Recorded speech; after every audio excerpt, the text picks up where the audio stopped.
we are dealing with the happiness, right? And he says, Orchot Sadikim over here, B'midat ha-simcha, the midah of simcha, teluya mitzvat aseh. There's a mitzvat aseh from the Torah. From the Torah, there's a mitzvah. What's the mitzvah? Sheyatzdik kol me'orotav. That he should, matzdik means whatever happens to the human being, he has to understand 100%, gam zu letovah. That Hashem knows what he's doing. You know, a lot of times people, they feel like, oh, why is this? Why is that? Why is that? There's another pasuk that Masechet Ta'anit actually quotes. And it says, Ivelet Adam tesalef darko, va'al Hashem yiz'af libo. What does that mean? A guy veers off, like he does crazy things, and later on, he gets like punishment for it, and he's saying, oh Hashem, why you punish me? Why you punish me? Why you punish me? What do you mean? You did your actions, you did it. So therefore, what are you blaming Hashem? Blaming yourself. You understand what I'm trying to say? Yeah, it's a very, it's a, something happens to you want to analyze it. You're right. You're right. When something happens, you want to analyze what's the reason why it caused. Like I have to change the ways. You're right, 100%. But at the end of the day, you have to understand. People are. They have to get this point across that there's no bad that comes out of Hashem. If once they get that point across, they'll start realizing that there's no bad, nothing bad can come out from Hashem. Nothing bad can come out from Hashem. You have to understand that clearly. There's no bad. It's like only good that can come out. But you see things, they might look so bad. What are you talking about? You see this guy, that guy. There's no bad. You don't know the reason why now? After 120 years, you'll see the reason why. I always say the story with the Ramban. Ramban had a student who was passing away. And the Ramban told him, when you go up to Shamayim, there's a decree on Bnei Sale. This. Go find out what's going on. Come back to me. Ramban's student passed away. He came to the Ramban in a dream.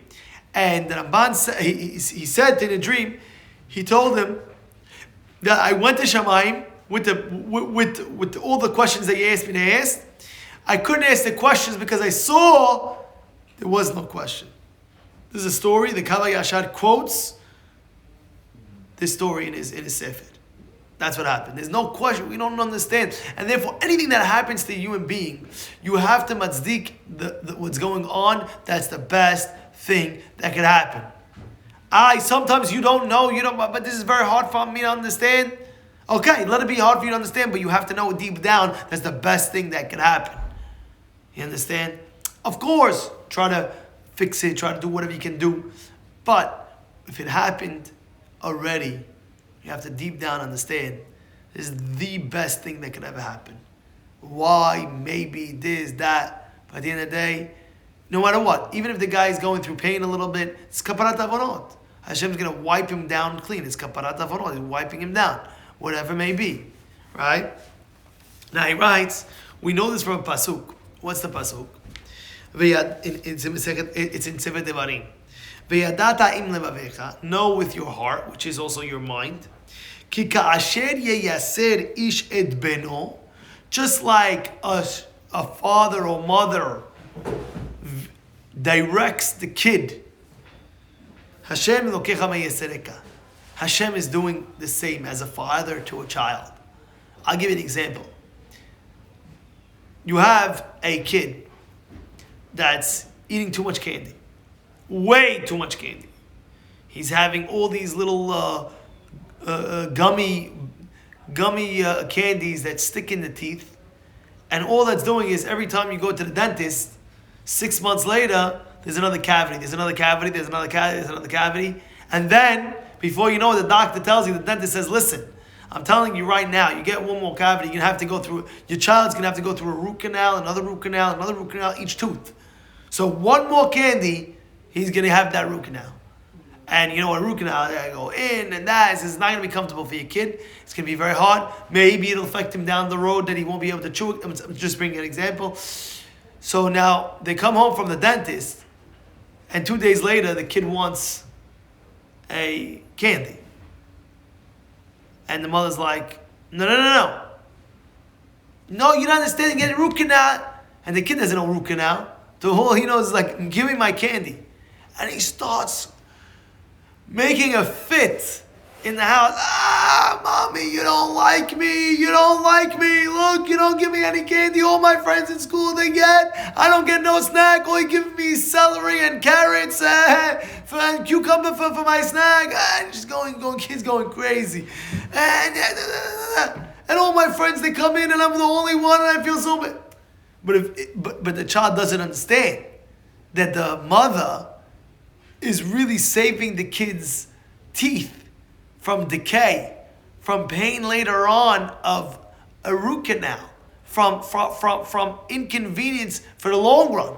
But the kid doesn't understand that. The kid understands one thing: give me my candy. That's it. Same thing with a Jew. A Jew, God's ways is beyond our minds. Your machshava is not Hashem's machshava. His thoughts are not your. You can't understand Borei Olam. You cannot. You could assume maybe because of this, maybe because of that. Borei Olam is it's too big. It's like that little child that doesn't understand what root canal is, that doesn't understand what's going on, why cavity, he doesn't understand what you're doing, Ma. What are you doing? So you don't understand. Sometimes you don't understand why Hashem is doing whatever He's doing to you personally. Or to Bnei Yisrael. You don't know. You do not know. And therefore one of the mitzvah from the Torah, mitzvah taseh, that if anything comes to your life anytime, and which is like you don't understand, right away you have to put it in your mind, this is the best thing that Hashem can do. Of course, again, you could try to fix it and do things like that, but at the time, at the moment, whatever is happening, this is the best thing that Hashem can ever do. I remember one of our rabbis in yeshiva, he was 70 years old, 60, 70. And he got up and he said, when I was 22, 23, he got engaged to the girl of his dreams. To the girl of his dreams. He was flying to the 9th heaven. You know, they say 7th, 9th. He got to the 10th baby heaven, you know, and he was telling us the story. He says, you don't understand, at that moment when she dumped me, after we got engaged, and I thought I had it. You know, I thought I had it. I was so happy. He says to me, he said to everybody, it was so hurtful. It hurt so much. I didn't know what was going on. And what did I do? He ended up marrying somebody else. And that lady that she was engaged to ended up passing away young. Whatever happened to her. And he said, after I understood that God is so good, we don't understand. I know it's a sad story at the end. But you don't understand God's ways. You don't understand. A girl called me up in the summer. I'll never forget, this summer she called me up. And of course, you know, sometimes when they call, they don't want to know who it is. And they put a caller ID. I don't know who this is. And it's a 0011. I was like, who's it? Hey, Rabbi, you know who this is? I was like, no, who's this? No, you sure you don't know my voice? I was like, I know your voice. I really don't know. She's like, oh, okay, if that's the case, I can ask you my question. It's like, oh, what's going on? Oh, I have a boyfriend. And I have a guy that I was going out with, and the guy dumped me, and he went out with my best friend. It's killing me. I see them together, it rips my heart in pieces. And she's telling me the whole story. She's telling me the whole entire story. And she wants to know from me, will it pass? I said, I guarantee you the pain will go away 100%. And you have to understand. You don't understand why. You're not in control of that guy. But at the end of the day, this is the best thing that God can do for you. Why? Again, I cannot tell you right now. And you might not know right now. But for sure, it's the best thing that could ever happen. You understand? You understand what I'm saying? Sometimes a person finances. Financially, they might be this, they might be that. Or they might be, whatever it may be, is the best thing. Why, what, who, we don't know at the moment. Maybe yeah, maybe not. Maybe you can figure it out. Maybe you can't figure it out. But at the end of the day, you have a mitzvah from the Torah. Anything ever happens to you, not your way, you have to always say, that's it. Gamzu l'tovah. Or whatever Hashem does is good. You can say it like that in English even. Or Kol Man David Rahman Al Tav David. I'm telling you, Shulchan Aruch, by the way. It's a Masechet Berachot speaks about it. Shulchan Aruch says Al Pi Halakha. Kol Man David Rahman Al Tav David. Anything Hashem does is good. The Gemara says, Keshem shevarech al tova, kach mevarech al ha'ra'ah. What does that mean? Just like you make a beracha on the good, so to make a beracha on the bad. There was one time a rabbi, his child passed away, and he didn't go for an hour and a half to the funeral. They're all waiting. Everybody's waiting for him. Finally, he came in after an hour and a half, and they're all looking at him like, we're waiting an hour and a half. He says, I was contemplating to say the beracha, Baruch Dayan HaEmet. I say Baruch Dayan HaEmet. He says, when I said Baruch Dayan HaEmet, that Hashem is the true judge, I wanted to feel that feeling when I remember when she was a girl. I remember when she was born. The feeling God was such an awesome sensation. Wow, I have a kid, my first kid. Oh, I had to get that feeling of Simcha back to say Baruch Dayan HaEmet, the same feeling. Because even though we don't know why she passed away, but at the end of the day, this is the best thing that Hashem can do. Why, we don't know. But he went ahead and he said, when he's saying the same Simcha Hashem, the same level. Because we have to understand, this world is not the real world. It's the next world that counts. Of course, this world you have to do Torah mitzvot. This is the only world where you could invest for the next world. The real world is yet to come. The real world is yet to come. And if you look at all the books, all the sefarim, Ba'alei Musar, what do they say? Olam ha'emet. That's what they say. The true world. This is Olam ha'sheker. The true world is Olam ha'emet. The true world. So what are you saying? It's not the true world?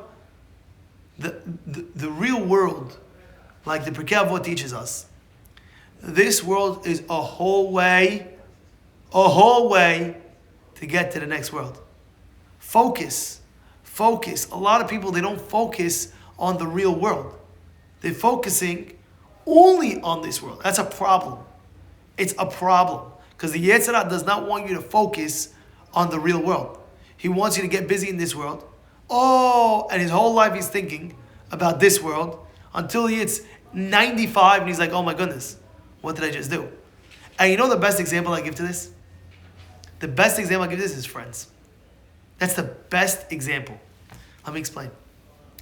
I remember, first of all, two groups of friends. There was two groups of friends that I was learning with. One group of friends, and they were so tight. I'm talking about when they were single, it was like every single, you don't understand, every time they went out as a group, and they did not leave the group. Let's say it was 4 or 5 guys. Those 4 or 5 guys, 24/7 together. They were single. And I remember at the time, one of the boys came late to shul the next day on Shabbat. I said, why are you so late? What happened? He's like, we were chilling with the boys. He's like, what do you mean? He's like, yeah, Rabbi, you don't know. Every Friday night, he tells me, we go with the boys, we go to one person's house, and we're doing it, for a long, long time now, and it will never change. Because we're the boys, that's it. We're the boys, we stick for life. What does it say? BFF, they say? Best friends forever. Yeah, they're my BFFs, you know what I'm saying? This is my group of friends, that's it. We live together, we die together, everything, you know what I'm saying? Like that. I remember at the time, I saw each one getting married, and I saw each one as they progressed in marriage, 1 kid, 2 kids, 3 kids. I went over to that same individual, the same guy who told me that he was late for Shabbat that morning. I said, are you guys still chilling Friday nights? He says, no, Rabbi. I was like, what do you mean? He's like, and I didn't remind him 7 years ago when he told me. I remember that time. He's like, every single Friday night for years, and they chill and have, I don't know what they have. Whatever they have. So I said, no, he's like, no, Rabbi, we can't do that no more. So what do you mean? He said, Rabbi, we have a wife, we have obligations now, we have kids. Friday night, I'm going to leave my wife and kids and go to my friend's house now? I can't leave my wife and kids for a friend's house. I'm a family man now. But what happened? Your whole life you were focusing on that focus. Friends. And then you look, as you get older, and each friend goes his own way. But that was your life in that stage. Everybody knows what I'm talking about. Everybody knows in that bubble before that marriage stage was all about friends. Who am I going to hang out with? Who am I going to go out for dinner with? Who am I going to go to the wedding with? Who am I going to be seen with, sitting with? It was all like that. Right or no? It was all like that. Who am I going to drive with? Who are people going to see me in the summer? Oh, if I chill with this guy, I don't know if is he not so cool? Is he too cool? Is he not? Oh, people are going to view me as a different way now. I got to make sure my circle of friends are solid. And his whole life of that stage was friends. His whole life in that moment was all friends. And what could I do to get friends with him? I remember a guy in my grade. I'll never forget this. He wanted to be in like the cool group. And he wasn't such a cool guy. He was a nice guy, not a cool guy. But he wanted to be in the cool group. I know, the boys and this. And I remember every single day, he would come into school with a bag of bagels ready done, cream cheese, and tomatoes, and everything bagel, toast, the whole 9 yards. And he had like a dozen bagels like that, and he would come and give it to like the group, the whole, here you go. He did it for like 6 months. Until after the 6 months was over, he asked one of them, oh, can I hang out with you on Sunday? Like, as a young kid, like he wasn't even in maybe he was 13, And he's like, can I hang out with you Sunday? And one of the kids, like, he's not gonna say no. He gives me a bagel every day for 3 weeks, Okay, yeah, come. And then little by little, he got into the group. He stopped bringing the bagels. I remember he stopped bringing the bagels, and he got into the group. And he was the happiest guy in the world. I made it to the cool group. That was his life. Now you look later on in life when you're married and you're with kids, a guy hits the age of 40, 35, and you ask anybody, take anybody where you remember when the boys were boys, like very, very tight, ask them, what are you guys doing? You guys still hanging out every, they'll tell you, nah. Once in a blue moon, we'll go out, maybe once a month, maybe twice a month, maybe once in 3 months. And as they get older, you still maybe one friend, two friends, that's it. After that, once in a while, you have an occasion, you'll invite them and this and that. But it's family time now. It's a different stage. But your life was all friends. What happened? It's the same thing with everything. A guy gets older now, he's married, he's this. Now, let's say he needs parnasah. His whole life now is parnasah. That's it. He forgets to invest in the next world. He forgets about the real world. When I say the next world, I mean the real world. That's the real world. That's where it's at. That's where you're going to be forever. You cannot change your destination once you leave this world. It's never changing. So whatever you clocked in, you clocked in. That's it. I always say it's like a glass box. You ever see? They have a glass box. And they have like a small fan, let's say, very on top, like a wind blow. And you're in there, and you have money rubber band around the money, right? You have a money rubber band, and you have $1,000, 500, 10,000, 20,000, all wrapped up in hundreds. I have a few hundred singles coming out, and there's that, and they give you 60 seconds on the clock, and all you got to do is they lock it up, and you see the clock board 60, 59, 58, 57, and all you have to do is grab as much as you can in that 60 seconds, and you get to keep it. And whatever you got, that's it. Once 60 seconds is up, they pull you out. This world is the same exact thing. You have 120 years to grab the mitzvot and the Torah and the mitzvot all over. Those like they're not thousands, there's a trillion, and I mean it seriously. One is a trillion, more than that, by the way. I can't describe it, but it's like, imagine billions of dollars flying all over, billion bills. It's every mitzvah that you do in your life. It's every mitzvah you do in your life. And what you got to do is, you got to hustle to grab them. You got to hustle to grab them. Keep on going. Don't stop. This is the summary of our life. Please review this, send it out. Thank you.